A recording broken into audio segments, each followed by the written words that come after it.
समीकरण क्या कहते हैं वो हम आपको दिखा दें, आंकड़े क्या कहते हैं, क्या स्थिति बनती और बिगड़ती दिख सकती है, क्योंकि सपोर्ट यहां पर कांग्रेस, लेफ्ट और आरजेडी का चाहिए होगा।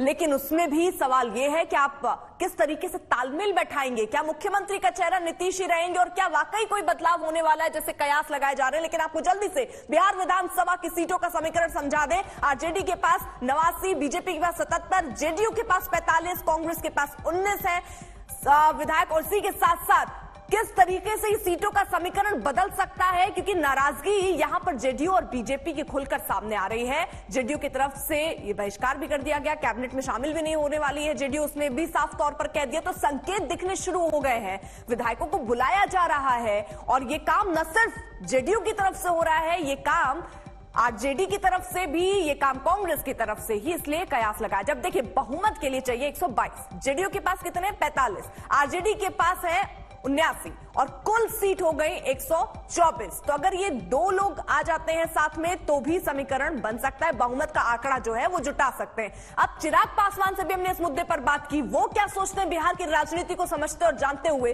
सुनवाते हैं। इस वक्त हमारे साथ है, बात करते हैं चिराग। कल जेडीयू की तरफ से चिराग मॉडल का जिक्र किया गया और कहा गया कि चिराग मॉडल का इस्तेमाल बीजेपी कर रही है नीतीश कुमार और उनकी पार्टी को समाप्त करने के लिए। भाई चिराग मॉडल है क्या, पहले तो बताए ना। पहले मुख्यमंत्री जी की पार्टी ये बताए कि चिराग मॉडल है क्या और किसने तैयार किया था चिराग मॉडल को।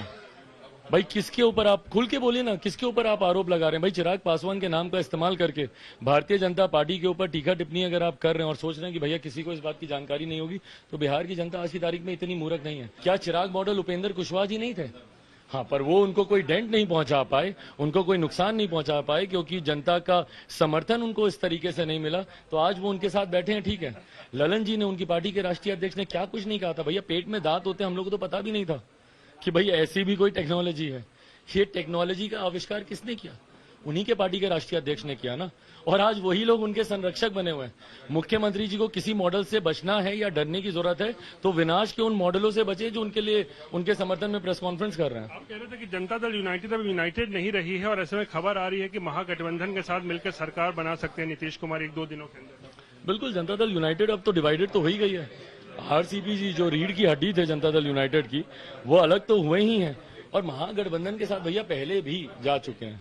मुख्यमंत्री जी पुनः पलटी मारे, इसमें कोई आश्चर्य किसी को होना नहीं चाहिए। और उसकी रूपरेखा, उसकी स्क्रिप्टिंग तो लंबे समय से शुरू हो ही चुकी है ना। क्यों नहीं गए नीति आयोग की बैठक में? यहाँ पर विशेष राज के दर्जे की मांग करेंगे, झुंझुनू लोगों को दिखाएंगे। प्रधानमंत्री पटना आएंगे तो सेंट्रल यूनिवर्सिटी की मांग करेंगे। भैया जो औपचारिक प्लेटफॉर्म है, जो फोरम है इन बातों को रखने का, जाइए ना वहां पे मांग कीजिए। वहां पर जाते विरोध कर आते कि भैया आप विशेष राज का दर्जा नहीं दे रहे, पर जो औपचारिक फोरम है उस पर आप जाएंगे नहीं। भैया प्रधानमंत्री का विरोध करते करते आप बिहार की जनता को धोखा देने लग गए हैं। कब समझेंगे मुख्यमंत्री नीतीश कुमार जी? कंस और देवकी का भी आप जिक्र कर रहे थे क्या? बिल्कुल, मैंने जिक्र किया। जिस तरीके से महामना कंस ने जिस तरीके से एक के बाद एक माँ देवकी के तमाम पुत्रों का वध किया, क्यों वध किया? खुद को बचाने के लिए ना। उसी तरीके से मुख्यमंत्री जी का इतिहास देख लीजिए। जॉर्ज साहब से लेकर शरद यादव जी से लेकर प्रशांत किशोर जी से लेकर उपेंद्र कुशवाहा जी तक, अब आरसीपी सिंह जी तक, किसका नहीं ये वध कर रहे हैं? एक के बाद एक, एक के बाद एक, एक के बाद ये, सिर्फ अपनी कुर्सी बचाने के लिए गठबंधन तक का ये वध करते हैं। एनडीए छोड़कर महागठबंधन में क्यों गए? अपनी कुर्सी बचाने के लिए। महागठबंधन छोड़कर एनडीए में क्यों आए? अपनी कुर्सी बचाने के लिए। वापस महागठबंधन में क्यों जाएंगे? अपनी कुर्सी बचाने के लिए। क्या आपको लगता है अभी भी आरजेडी जो है जंगल राज का प्रतीक है, और अगर ऐसा होता है तो फिर क्या जंगल राज की? मुझे नहीं फर्क पड़ता। ये मुख्यमंत्री जी की भाषा है। ये अरे जाकर पूछो अपने बाप दादा से 15 साल पहले का बिहार कैसा था। भैया मेरी उम्र के युवा को नहीं फर्क पड़ता 15 साल पहले का बिहार कैसा था।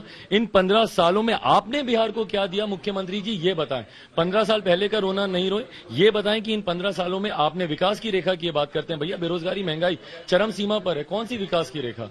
अपराध जहां पर विकास की चरम सीमा पर हो वो आपकी विकास की रेखा है, या भ्रष्टाचार जहां पर चरम सीमा पर हो वो विकास की रेखा? पलटी क्यों मारते हैं? कुर्सी बचाने के लिए। भैया ये तो सबको पता है, किसी आम बिहारी से भी पूछेंगे तो भी रोहित वो इसी बात का जवाब देंगे, सत्ता कुर्सी बचाने के लिए।